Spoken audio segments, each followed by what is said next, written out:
É um prazer estar aqui novamente com vocês para a gente falar um pouquinho sobre história militar. O assunto de hoje é uma visita imperdível que eu já fiz e que recomendo a vocês ao maior museu sobre a participação americana na Segunda Guerra Mundial. O museu fica em New Orleans.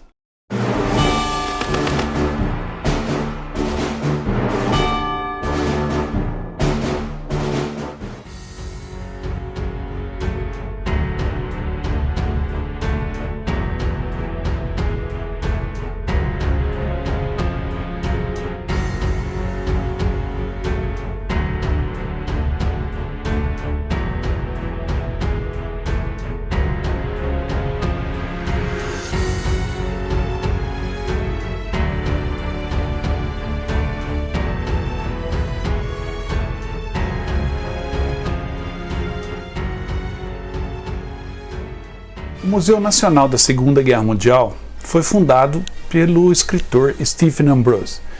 Stephen Ambrose, se você não sabe quem é o autor de livros clássicos como O Dia D, que é um dos melhores sobre o assunto, e um outro até mais importante, que você já deve ter ouvido falar, que é Os Soldados Cidadãos. Soldados Cidadãos foi a base, o roteiro que inspirou o Band of Brothers, que é exatamente isso. É uma companhia de soldados cidadãos, de um bando de irmãos. Ambrose, então, um especialista americano em Segunda Guerra Mundial, idealizou e ajudou a construir o Museu Nacional, que inicialmente era um museu do dia D, era um museu americano do dia D. Após aquela famosa tempestade que houve do furacão Katrina em New Orleans, que destruiu uma boa parte da cidade, o museu do dia D também foi atingido. E a partir daí, o ator Tom Hanks e o diretor Steven Spielberg se associaram a Stephen Ambrose na luta pela reconstrução do museu. E ele foi reconstruído como Museu Nacional da Segunda Guerra Mundial, ou seja, deixou de enfocar o dia D e passou a falar de toda a participação americana na Segunda Guerra Mundial. Pois bem, essa participação ela foi muito ampla, muito grande. Então o museu, consequentemente, vocês vão ver nos vídeos e fotos que eu fiz lá em New Orleans, que o museu realmente é imenso e é dividido em vários segmentos, em vários prédios. Mas para falar um pouquinho mais do museu, eu tenho que falar um pouquinho da participação americana na Segunda Guerra Mundial.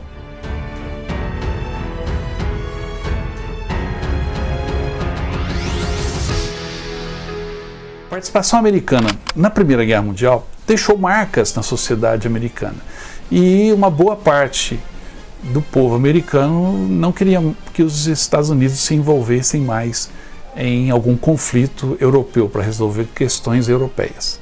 Então a política isolacionista ela cresceu muito após o fim da Primeira Guerra Mundial em 1918. Os americanos ajudaram a fundar a Liga das Nações, mas saíram da própria Liga da Nação exatamente porque o presidente Woodrow Wilson estava pressionado a não se envolver mais em conflitos internacionais. E os anos 20 foram anos maravilhosos nos Estados Unidos, de muito desenvolvimento, a indústria americana crescendo, a indústria cinematográfica e cultural americana abrangendo o mundo inteiro, as pessoas ficando ricas, investindo em ações, e isso foi até 1929, quando aconteceu o crash da Bolsa. Com esse crash, a quebra da Bolsa afetou economicamente milhões de americanos e eles se viram lançados na Grande Depressão dos anos 30. A economia americana foi abalada, milhões perderam empregos, milhões não tinham nem o que comer.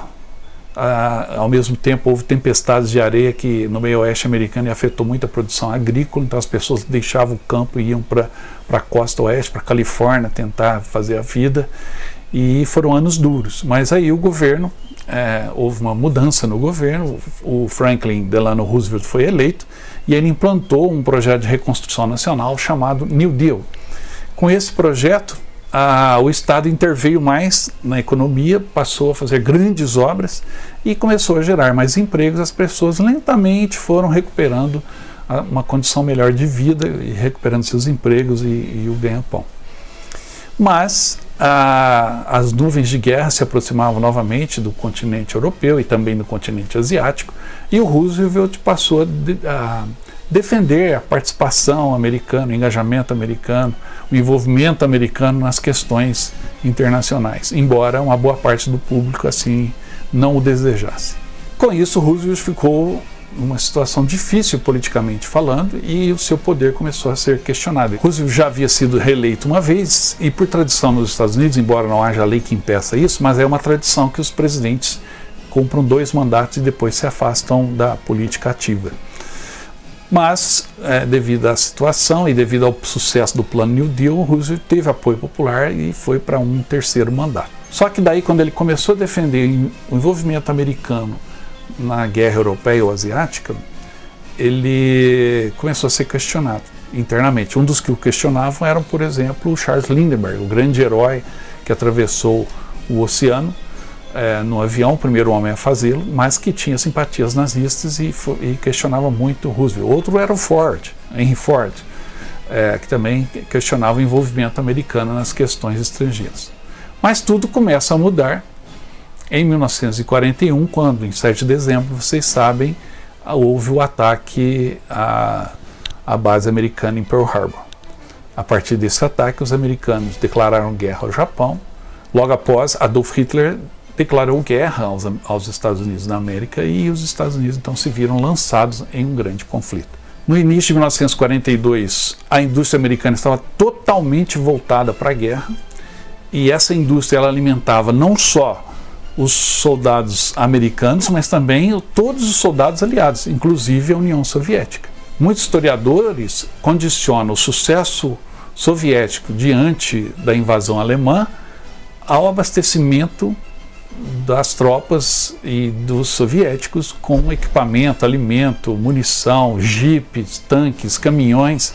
Foram dezenas de milhares de caminhões americanos para a União Soviética, dezenas de milhares de jipes, que é esse veículo multifuncional, também para a União Soviética. Às vezes você assiste um filme russo sobre a Segunda Guerra Mundial e os russos entram num jipe americano e saem dirigindo. Não estranhe, é porque o jipe fez parte da coluna vertebral de equipamentos soviéticos durante a Segunda Guerra Mundial, e assim como os caminhões Studebaker e outros caminhões que os americanos mandaram para lá através dos comboios que passavam pelo Ártico e chegavam até o porto de Murmansk, na União Soviética, que é por onde chegava a salvação para os russos nessa guerra.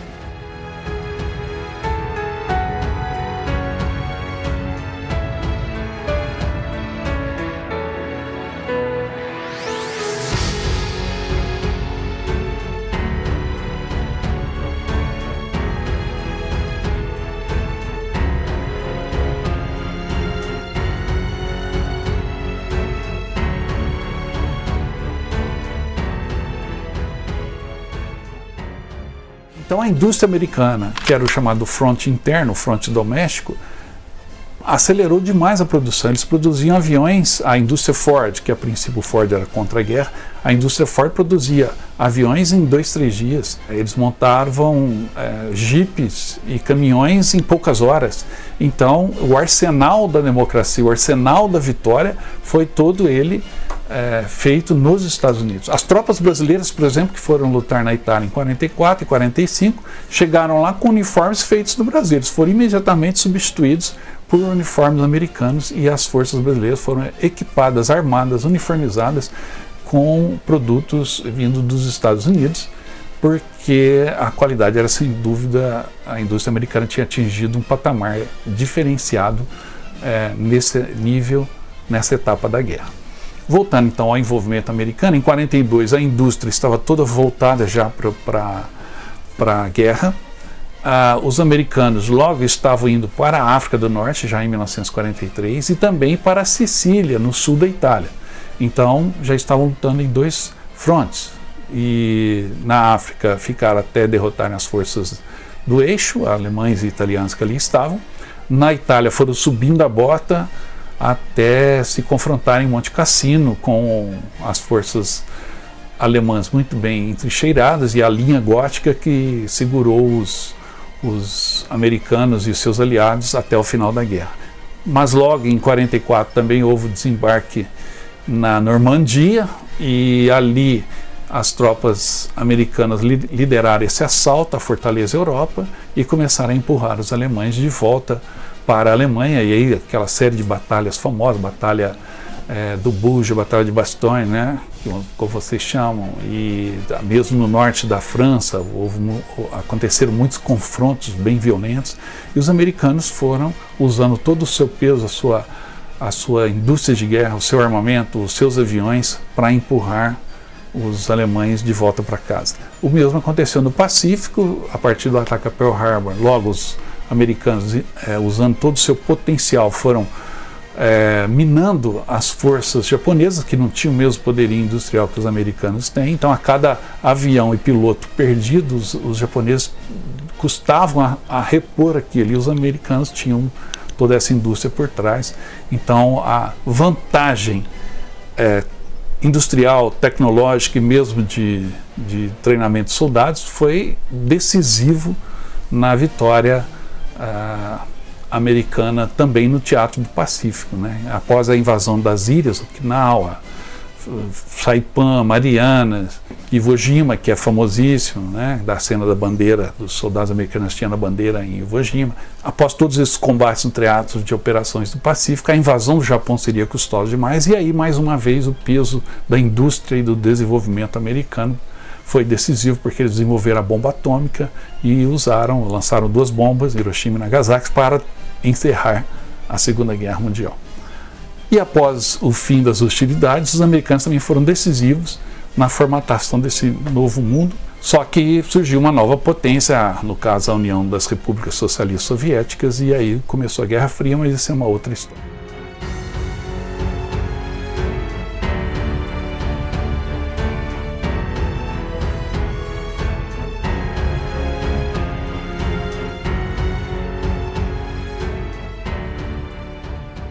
O Museu em New Orleans conta essa história, todo esse envolvimento americano, desde antes até o pós-Segunda Guerra Mundial. O alcance da participação americana pode ser medido em números, e é isso que está aí no museu.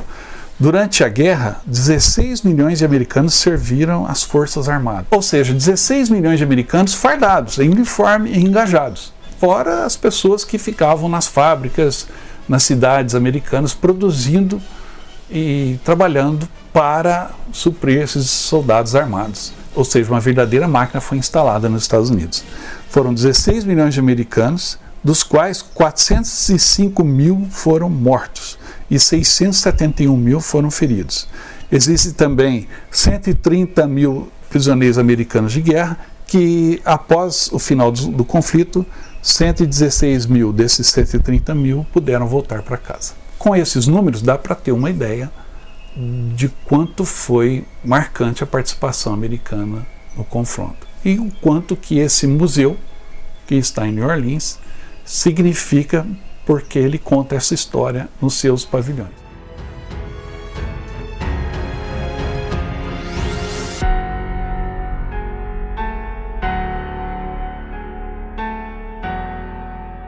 O Museu Nacional da Segunda Guerra Mundial, como eu já disse para vocês, antigamente conhecido como Museu Nacional do Dia D, é um museu que está localizado no Distrito Comercial Central de New Orleans, no estado da Louisiana, nos Estados Unidos.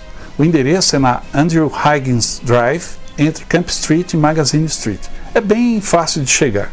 O museu concentra-se na contribuição dos Estados Unidos para a vitória dos aliados na Segunda Guerra Mundial. E, como eu já disse para vocês, ele foi fundado em 2000, mas depois foi designado pelo Congresso dos Estados Unidos como Museu Nacional da Segunda Guerra Mundial. Ele é afiliado ao Smithsonian Museum, que é um complexo de vários museus que existe nos Estados Unidos. Foi inaugurado em 6 de junho de 2000, no 56º aniversário do dia D. E, além de abrir uma segunda galeria que explora as invasões anfíbias da Guerra do Pacífico, do edifício original, o museu abriu também o Salomon Victor Theatre, ou seja, é um cinema que existe lá dentro, onde é exibido um filme chamado Beyond Boundaries. Esse filme ele é em 4D, uma experiência interativa. Se você for um dia no museu, não deixe de comprar também por mais $5 do preço original de $25 da entrada, com mais 5 você assiste esse filme em 4D e é espetacular esse vídeo produzido pelo Steven Spielberg e apresentado pelo Tom Hanks.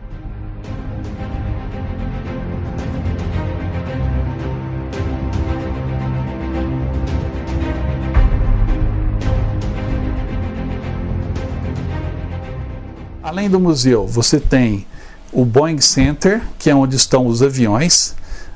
Esse museu ele tem várias aeronaves instaladas.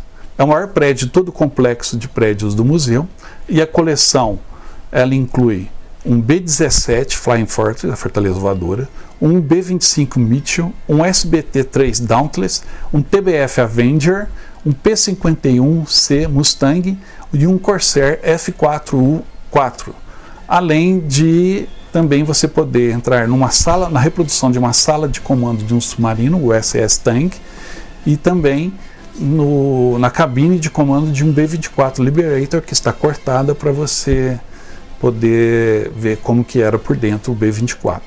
Tudo isso daí foi construído com uma doação de $15 milhões da Boeing Company e com uma doação de $20 milhões do Departamento de Defesa dos Estados Unidos.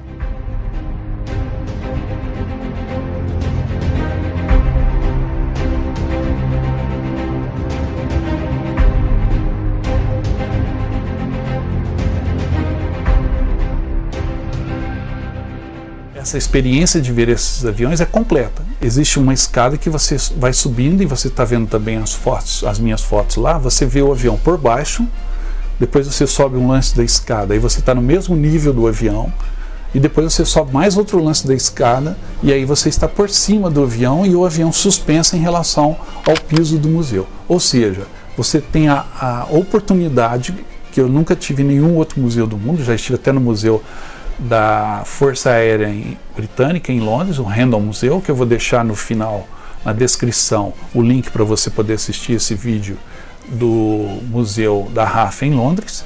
Mas é um museu diferente, onde os aviões estão estacionados. Esse museu em New Orleans, você tem o avião suspenso, e foi toda uma operação para poder fazê-lo, como vocês estão vendo nessas imagens aí. Os aviões foram transportados para o museu encaixotados, desmontados, foram remontados por engenheiros e içados e instalados na posição que estão hoje. Então, ao visitar o museu, você fica deslumbrado, para quem gosta, óbvio, do tema, com a possibilidade de apreciar essas aeronaves históricas por diversos ângulos. Imperdível.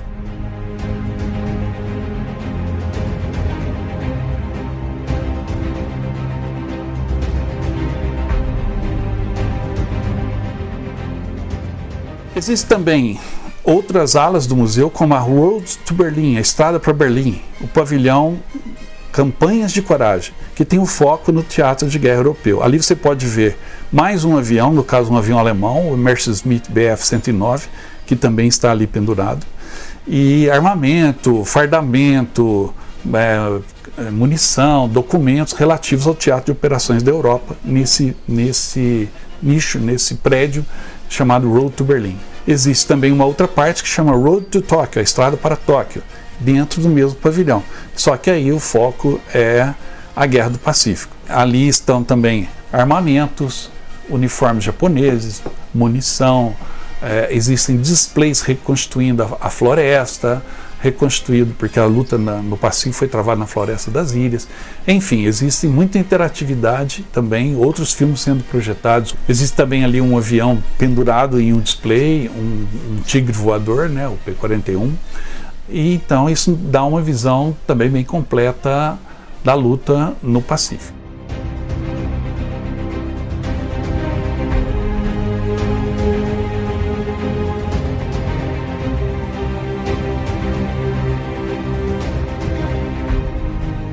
Você gasta ali 3 horas fácil, ou até mais, visitando tudo, assistindo os filmes, interagindo com tudo que o museu proporciona. É uma experiência única. Como eu já disse, eu já fui a vários museus, já fui no Museu da Batalha da Normandia, no Museu de Bastogne, no Museu de Alamein, enfim, aonde eu estou eu procuro visitar um museu.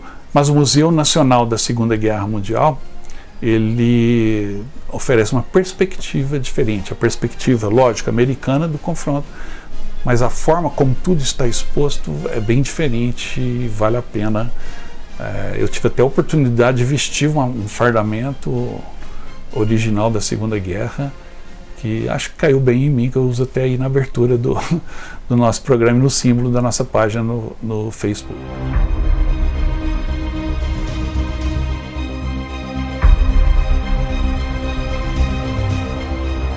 Fica aqui o convite para vocês para visitarem esse museu e outros museus também.